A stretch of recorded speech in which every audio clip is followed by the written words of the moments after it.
The Louisiana Cattle Festival started actually as a dairy festival, and it started back in 1949, and it continued that way for several years until the dairy farms began to disappear in Vermilion Parish. As a matter of fact, the last dairy farm disappeared after Hurricane Lily. But in 1979, the festival was changed to the Cattle Festival. The reason for that is we're the #1 producing cattle producing parish in the state. And so we celebrate the cattle industry with the Cattle Festival. People get us mixed up sometimes with the Cattlemen's Association, but we work together. But it's actually two different associations. There's a cattleman, and then we celebrate the cattle industry through the festival. We have added some events over the years, but the festival is a weekend event. But we've gotten so big now that we've had to spread it out because we do the pageants. The queens are required to milk a cow the morning of the parade. So they start out the day by milking a cow. The queens that have been elected or chosen rather, and also visiting queens that come in get an opportunity. And we have had some of our dignitaries make an attempt at it too. So we have the milking of the cow that morning, and then a huge reception at Ray Chevrolet here in town, who sponsors it every year. And it's the authentic Cajun food such as boudin, cracklins, and so on and so forth. And it's a nice reception that's laid out for all the dignitaries that are visiting with us. And then we follow that with a trail ride. I think this is our 4th year of doing the trail ride. And they're covered wagons. By the way, we have an award-winning wagon that comes every year with the trail boss. And we have a trail boss that comes around once a year to do the trail rides for us. And then they come back, and then there's entertainment that night. Each year, Gino Delafosse plays here for the trail ride. This year they're going to have additional bands.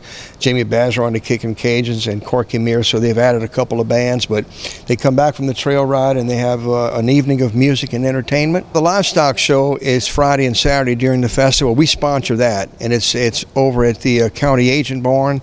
And we also sponsor a huge cooking contest there that used to be downtown, the beef cook-off. But now we've added a black pot cook-off, and we've combined the two. So it's the day after the trail ride, and it's done here at the barn. And the trail ride's already grown, just huge. And then the black pot cook-off is really interesting because you can cook anything you want to in a black pot, as long as it's a black pot. But the beef cook-off still remains the same. It has to be beef. You can cook it any kind of way you want, but it has to be beef, and then it's judged. And then, of course, we have the Honorary Banquet, which kicks off the festival. It's a sit-down catered meal, and we honor those who have been selected as honorees for our festival. This will be the first year that we're going to honor a veteran in our program, and we thought about a wounded warrior, but it didn't work out for this year, so we're honoring a World War II veteran, a gentleman by the name of Otha Morgan, and he's 92 years old. Not too many World War II veterans left, so we're excited about honoring Mr. Morgan. And then, of course, I didn't mention, but our king this year, Mr. Baxter Black, who is a national syndicated columnist from Arizona, and he's coming in, and the Grand Marshal is the Attorney General of the state of Louisiana, Mr. Caldwell. Of course, Gerard Sellers, who was location manager for 12 Years a Slave, the movie of the year, and he'll be honored here. He's actually from Abbeville and been in the movie industry about 30 years. We'll be honoring him and some other local residents that we're honoring as honorees, so it's going to be a fun time. We have entertainment 2 nights, Friday and Saturday night, which is really a big party down on the street where everybody can kind of visit, enjoy themselves, and enjoy the entertainment. We normally have at least 10 bands, 5 on each stage during the course of the weekend. And then the parade, which I've been doing for 19 years, has grown to one of the largest in the state. We're about 250 to 300 units now, and it goes on for a while. And it's a 1.6-mile route, and we ask people to tailgate along the route, and it's just become a real fun thing. And it's just a huge event. And then we close out the festival on a Sunday with Family Day. Now, since I've been president, I was successful in getting the board to eliminate the alcohol on Sunday so people can kind of recuperate and be with their families. And we have gospel music, and we have a children's parade, fireman water fight. This year we'll have pony rides for the kids. We've had a petting zoo before, so it's a nice, relaxed family day. Now, with all of those events that take place during the weekend, we have a numerous amount of vendors, food vendors that come in. And then since I'm president, I added the arts and crafts, which has really grown. This year we have vendors coming in from at least 7 states so far. which is exciting because it brings people to our city.